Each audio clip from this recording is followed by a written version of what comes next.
এরপর যদি বলেন কোরআন আমি যদি তোমাকে না মানি, আমি যদি তোমাকে গুরুত্ব না দেই, তাহলে তুমি কি করবা? কোরআন খুব সুন্দরভাবে জবাব দেয়। সূরা তাহা 124 নম্বর আয়াত কোরআন বলে, ওয়ামান আ'রাদা আন যিকরি ফাইন্না লাহু মাঈশাতান দানকা ওয়া নাহশুরুহু ইয়াওমাল কিয়ামাতি আ'মা।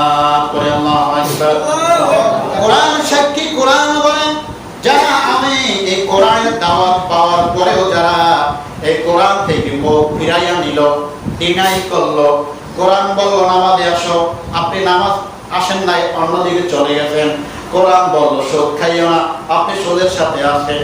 কোরআন বলল তুমি হারাম সম্পর্কে যাইও না, আপনি হারাম সম্পর্ক পরকীয়ায় জড়িত আছেন। নাউযুবিল্লাহ বলেন। কোরআন বলে তুমি জুলুম করিও না, আপনি জুলুম করলেন। কোরআন বলে অন্যায় করিও না, আপনি অন্যায় করলেন।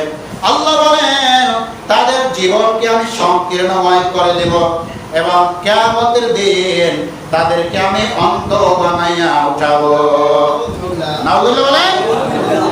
এরপর তারা আল্লাহর কাছে চলে যাবে আর বলবে, আল্লাহ আমি তো দুনিয়ায় চক্ষুষ্মান ছিলাম, চোখে দেখতে পাইতাম, আবার তো চোখ ছিল, হ্যাঁ মালিক আমার দুনিয়ায় তো চোখ ছিল, আমাকে আর কেন অন্ধ বানাইয়া উঠানো হলো? আল্লাহ পরের আয়াতে জবাব দেন খুব কঠিন আকারে। আল্লাহ রাব্বুল আলামিন বলেন, ক্বালা রাব্বি লিমা হাশারতানি আমা ওয়া ক্বাদ কুনতু বাসীরা। আল্লাহ রাব্বুল আলামিন বলবেন তখন, বান্দা দুনিয়ায় যেভাবে তুমি আমার কোরআন থেকে দূরে সরেছিলা, যেভাবে আমার কোরআন পড়তে পারো নাই, কোরআনের দিকে চোখ দেওয়া তাকাও নাই, আমি আল্লাহ ওইভাবে তোমাদেরকে অন্ধ বানাইয়া উঠালাম। জোরে বলেন না নাউযুবিল্লাহ। এরপর আয়াতে আল্লাহ বলেন, আল্লাহ খুব রাগান্বিত হয়ে, গোসা হয়ে আল্লাহ তাআলা তাদেরকে জাহান্নামে নিক্ষেপ করে দিবেন। নাউযুবিল্লাহ বলেন। আল্লাহ রাব্বুল আলামিন বলেন, ওয়াকাত্তাবু বিআয়াতিনা কিদ্দাবা। তারা যেভাবে আমার আয়াতকে অস্বীকার করেছে, তোমরা মনে করছিলে যে মনে হয় এর হিসাব দেওয়া লাগবে না। ওয়া কুল্লা শাইইন আহসাইনাহু কিতাবা। আল্লাহ বলেন আমি পাই টু পাই গুণে গুণে লিপিবদ্ধ করে রেখেছিলাম। বলেন নাউযুবিল্লাহ। সম্মানিত হাজিরিন, আজকে যে আমরা কোরআন থেকে কথা শুনলাম, কি মনে হয় কোরআন জানা লাগবে না? বলেন কোরআন জানা লাগবে না?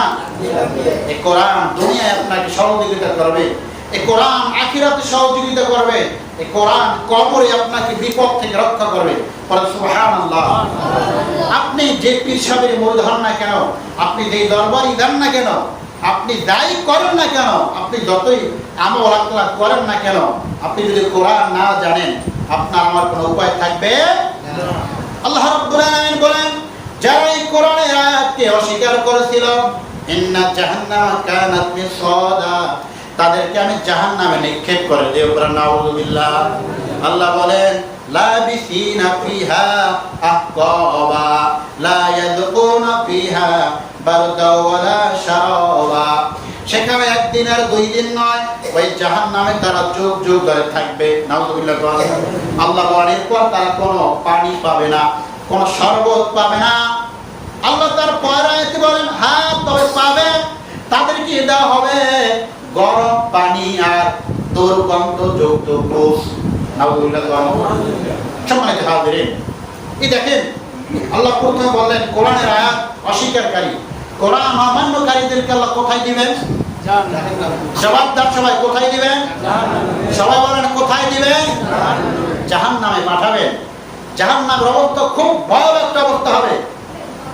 যখন তারা জাহান্নামে যাবে আর আফসোস করবে, আল্লাহ তাআলা জাহান্নামে দিবেন। এই সূরা নাবার মধ্যে আল্লাহ বলেন যে আমি তাদের জন্য আযাব ছাড়া আর কোনো কিছু বাড়াবো না, আযাব তাদের জন্য শুধু বাড়াইতেই থাকবো। আর আল্লাহ বলবেন, বান্দা আমি তোরে দুইটা চক্ষু দিছিলাম, তোর পাশের বাড়ির পাশের ঘরে একদম কি আমি চোখ দেই নাই? আমার আছে কি নাই? তুই আমার সুন্দর দুনিয়া দেখলি, এত কিছু দেখলি, কিন্তু আমার তোর চোখ দিয়া তুই আমার কোরআন পড়লি না। তোরে আমি জবান দিছি, এই জবান দিয়া কোরআন পড়লি না। তোর পাশের বাড়ি এক ভাইকে আমি জবান দেই নাই, ঠিক কিনা? আল্লাহ বলবে, তোর ভালো ভালো নেয়ামত আমি খাওয়াইলাম, নেয়ামত দিলাম, যখন জাহান্নামের এই আযাব দিবেন, আল্লাহ এই যে নেয়ামত গুলো দিবেন এ কথা বলবেন। সম্মানিত হাজিরিন, তাহলে আমরা কোরআন শিখবো, কোরআন জানবো, কোরআন মানবো ইনশাআল্লাহ। আমি আলোচনা শেষে চলে এসেছি, আর আধা মিনিট বলবো, যেটা টাইম ওভার হয়ে গেছে। আমি আপনাদেরকে অনুরোধ করবো, হয়তো বা আপনাদের মাঝে মাসখানেক আছি, আমি আপনারা আমার পরিচয় জানেন যে আমি কোরআন শিক্ষার একজন সামান্য খাদেম। আমি একবারও বলি না যে আপনারা আমার কাছে কোরআন শিখেন। আমি কোরআন শিক্ষা প্রায় 10টি বছর দায়িত্বে আছি। আমি জানি যে কোরআনের মধ্যে কি আছে। এই কোরআন ছাড়া আপনার উপায় নাই রে ভাই। এই কোরআন ছাড়া আপনাকে কেউ বাঁচাইতে পারবে না, কেউ বাঁচাইতে পারবে না। কোরআন জানেন, একজন ভালো হাফেজ দেখে, মসজিদের ইমাম মুয়াজ্জিন দেখে তার কাছে বসেন, আপনার নামাজ পড়তে হইলে অন্তত 4টা-5টা সূরা লাগে। লাগে কি লাগে না বলেন? আল্লাহ রাসূলের সঠিক সহিহ হাদিস যদি আপনার তেলাওয়াত, সূরা কালাম, দোয়া কালাম শুদ্ধ না হয়, আপনার নামাজ হবে না, ঠিক কিনা বলেন? আলেম মাদ্রাসার ছাত্র ছাড়া আমি যদি এখন জিজ্ঞেস করি, দাঁড়াইয়া একজনে দোয়ায় কুনুতটা বলেন, আমার বিশ্বাস, আমি ঢাকা কেরানীগঞ্জে প্রায় 2500 মুসলিমের একটা মসজিদে, সেখানে আমি বলছিলাম যে একজনে দাঁড়াইয়া বলেন দোয়ায় কুনুতটা।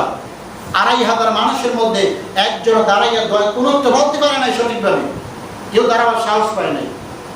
আজকে আমি যদি এখানেও জিজ্ঞেস করি, আমার মনে হয় যে ব্যতিক্রম কিছু হবে না।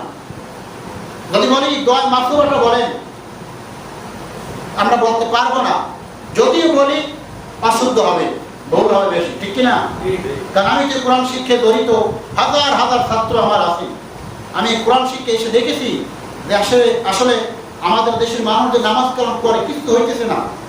হ্যাঁ, অনেকে আমরা বলি আল্লাহ মাফ করবে, আর আল্লাহ মাফ করবে একটা রাস্তা, একটা বিধান, একটা পন্থা আল্লাহ দিয়েছেন। ওই পন্থার মধ্যে আসলে আল্লাহ মাফ করবে। ওই নিয়মের মধ্যে যদি না আসেন, আল্লাহ কি ক্ষমা করবেন? বলেন, ক্ষমা করবেন? ওই পন্থার মধ্যে আপনাকে আমাকে আসতে হবে, ঠিক কিনা? তাহলে আমি আপনাদেরকে খুব হাত জোর অনুরোধ করবো, যুবক ভাইয়েরা যারা আছেন, যারা বৃদ্ধ বাবারা আছেন, সবাইকে আমি অনুরোধ করবো, অন্তত কোরআনটা একটু জানার চেষ্টা করেন, সময় দেন। আপনাদের এখানে ঈশার নামাজের পরে কোরআন শিক্ষার ক্লাস হয়। আপনি একটু ভাবেন, এই দুনিয়ার জমিনে আপনি কাজ বাজ করতে করতে, কেউ দোকান দেন, কেউ হোটেল দেন, কেউ কৃষি খামারে কাজ করেন, কেউ গরু ছাগল চড়ান, কেউ জেলে আসেন। এই দুনিয়ার জীবনটা আপনি কাজ করতে করতে জীবনটাকে শেষ করে দিচ্ছেন। এখানেও আজীবন কষ্ট করলেন, ওখানেও দাঁড়িয়ে যদি আজীবন কষ্ট করেন, তাহলে এই জীবনের আপনার দামটা রইল কি বলেন? হ্যাঁ, এই দুনিয়ায় সব কষ্ট করলেন, ওখানে দাঁড়িয়েও যদি আজীবন কষ্ট করা লাগে, মনে রাখবেন এই দুনিয়ার শুরু আছে, শেষ আছে, কিন্তু ওই পারের শুরু আছে আর আছে শেষ বলেন। তাহলে ওই দুনিয়া একটু ভালো থাকার জন্য আমরা কি পারি না কোরআনের কাছে আসতে? পারি না? আল্লাহ তাআলা জানার বোঝার মানার তৌফিক দান করতে পারেন, আমিন। সকলে ভালো থাকুন, সুস্থ থাকুন। আসসালামু আলাইকুম ওয়া রাহমাতুল্লাহি ওয়া বারাকাতুহু। যারা শেষে এসেছেন তারা 4 রাকাত কবলার জন্য আদায় করে নেন।